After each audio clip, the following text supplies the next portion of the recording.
साधकों नमस्कार। आपको याद होगा 17 मई को सायंकाल 5 बजे मैं लाइव आया हुआ था। उस समय मैंने ये भी कहा था कि आप सभी जो भी प्रश्न करेंगे कोशिश करूँगा कि उनके उत्तर वीडियो में दे सकूं। सबसे पहले मुझे याद आ रहा है, शायद उसने उस समय लाइव वीडियो नहीं देख पाया होगा। जब वो वीडियो दूसरे दिन अपलोड हुआ, पहला भाग, तब उसने देखा। उसमें मैं शायद बोल रहा हूँ कि मैं लॉकडाउन में फंसा हुआ हूँ दिल्ली में, उसके विषय में। तो अगले दिन उसने मुझे मैसेज किया मैसेंजर पे। हाँ, ये भी बता दूँ, वो लड़की उस समय मेरे फेसबुक पर फ्रेंड लिस्ट में नहीं थी। लड़की ने लिखा, गुरुजी प्रणाम। और इस वीडियो में मैं भी उससे कह रहा हूँ प्रणाम कि गुरुजी आप लॉकडाउन में फंसे हुए हैं, आप हमें बता दीजिए, अपने घर से मैं खाना बना के आपके पास लाऊंगी। खाना बिल्कुल यानी भोजन बिल्कुल सात्विक होगा। जो उसने मैसेंजर में लिखा, पढ़ तो मैं गया कि उसने ये लिखा हुआ, लेकिन मैं सोच में पड़ गया। हालांकि उसने ये भी बताया कि दिल्ली के मैं किस क्षेत्र में रहती हूँ और मेरा नाम क्या है, यानी वो तो मैसेंजर पे दिख रहा था, मगर उस लड़की का नाम नहीं बताना चाहता हूँ क्योंकि लड़की है, और क्षेत्र भी बताया था कि मैं कहाँ रहती हूँ। मैं सिर्फ इतना बताना चाहता हूँ, वो पूर्वी दिल्ली में रहती है और बारीकी से नहीं बताना चाहता हूँ मैं। उसका मैसेज पढ़ कर के मैं सोच में पड़ गया कि एक लड़की मुझे कह रही है, गुरुजी हम आपके पास खाना लेकर के आएंगे। वाह!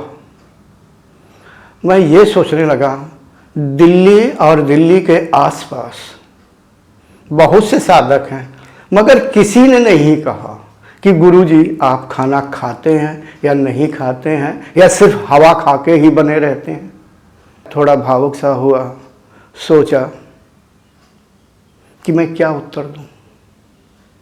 मैंने उसे फिर कुछ सोच के लिखा, नहीं, जहां भी हूं मैं पूरी तरह से सुरक्षित हूं और एक अच्छे से फ्लैट में ठहरा हुआ हूं। 2 साधक हमारी व्यवस्था देख रहे हैं, कोई बात नहीं।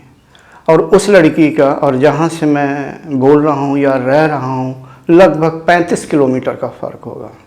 बात है उसकी श्रद्धा की, उसकी सोच की।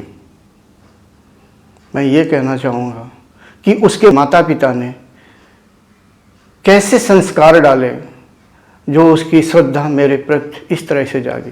वो कभी मेरे शिविर में नहीं आई।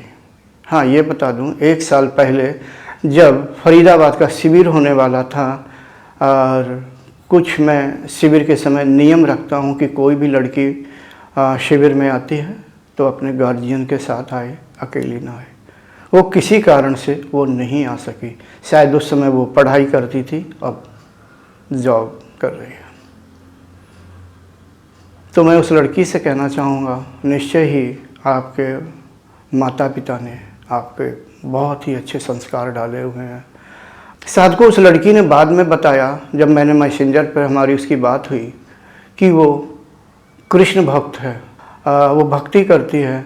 तो मैंने भी उत्तर दिया कि अगर कभी समय मिल गया और प्रत्यक्ष हुआ, मुझे नहीं पता, प्रत्यक्ष हुआ तो अवश्य मैं आपकी आध्यात्मिक सहायता करने के लिए तैयार रहूँगा।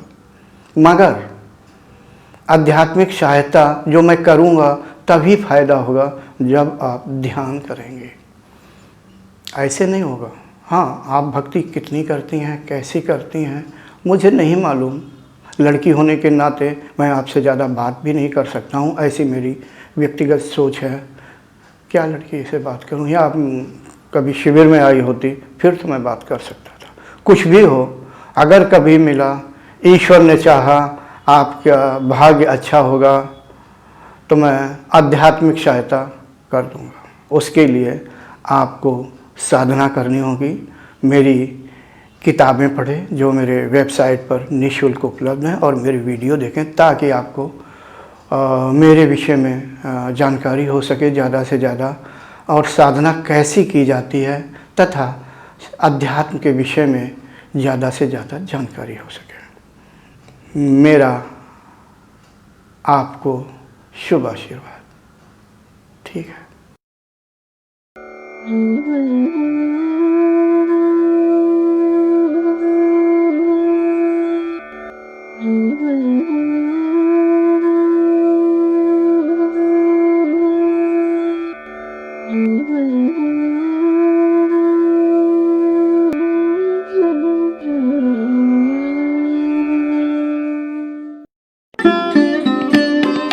Thanks for watching. Remember to like, comment and subscribe.